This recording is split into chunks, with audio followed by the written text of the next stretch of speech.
Argentina വരും കേട്ടോ എന്നാണ് രാവിലെ പറഞ്ഞത്. ആ ആവേശമൊക്കെ അങ്ങ് പോയി.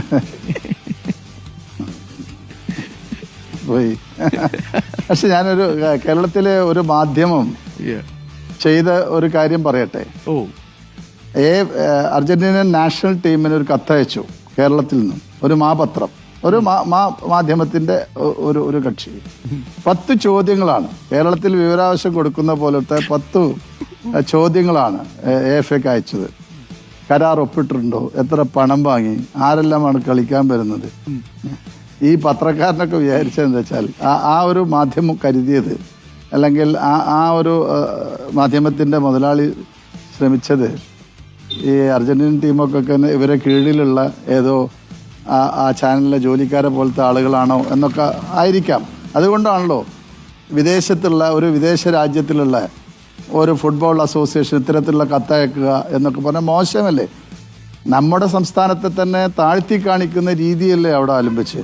അവർ പറഞ്ഞത് എന്താണെന്നറിയോ? അവർ പറഞ്ഞത് ഇതെന്ത് രീതിയാണ് നിങ്ങളുടെ പത്രപ്രവർത്തനം എന്നാണ് അവർ ചോദിച്ചത്. മറ്റൊരു പത്രക്കാരൻ 25 വിവരാവകാശമാണ് നമ്മുടെ വകുപ്പിലേക്ക് കൊടുത്തിട്ടുള്ളത്.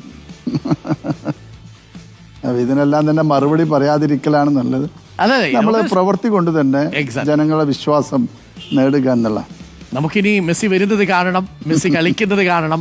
മെസ്സി കളിക്കുന്നത് നമുക്ക് നാട്ടുകാരെ കാണിക്കണം. അവർക്ക് ആ കളിയിൽ നിന്ന് ആവേശം ഉൾക്കൊള്ളണം. തെറ്റായ വഴികളിൽ പോകുന്നവർ മെസ്സിയെ കണ്ടും ഫുട്ബോളിനെ കണ്ടും ഫുട്ബോളിനെ ഒരു മതമായിട്ട് കണ്ടും ഒരുമിച്ച് കൂടണം. ഒരു വ്യത്യാസവും ഇല്ലാതെ നമ്മൾ അവരെ ഒരു കുടക്കീഴിൽ കാര്യവട്ടം ഗ്രീൻഫീൽഡ് സ്റ്റേഡിയത്തിൽ എത്തിക്കും, അല്ലേ മിനിസ്റ്റർ? ഒരു ഭേദവും ഇല്ലാതെ നാട് ഒരുമിച്ച്. തീർച്ചയായും. അത് മാത്രമല്ല, അദ്ദേഹത്തെ ഗ്രൗണ്ടിൽ കയറാൻ പറ്റാത്തവർക്ക്, സ്റ്റേഡിയത്തിൽ കയറാൻ പറ്റാത്തവർക്ക് പ്രത്യേകിച്ചും അദ്ദേഹത്തിൻ്റെ ഫാൻ ഷോ നമ്മൾ ഒരുക്കും. അതാണല്ലോ നമ്മുടെ സാധാരണക്കാരായ ഫുട്ബോൾ പ്രേമികളോട് നമുക്ക് പറയാൻ കഴിയും. തീർച്ചയായും അത്തരത്തിലുള്ള ഒരു സംവിധാനം കൂടി ഇതിലൊരുക്കും.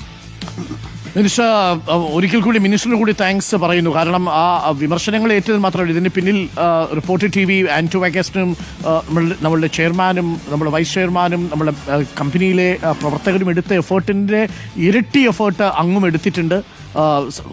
പലതവണ അങ്ങ് ഈ കാര്യങ്ങൾ അവരുമായി നേരിട്ട് സംസാരിച്ചിട്ടുണ്ട്. ആ എഫേർട്ടിന് ഒരിക്കൽ കൂടി നന്ദി അറിയിക്കുന്നു. അങ്ങനെ നമ്മളുടെ മെസ്സി എത്തുകയാണ്. ആ സന്തോഷ വാർത്ത ഒരിക്കൽ കൂടി നമ്മൾ പറയുകയാണ്. വാമോസ് അർജന്റീന മിനിസ്റ്റർ.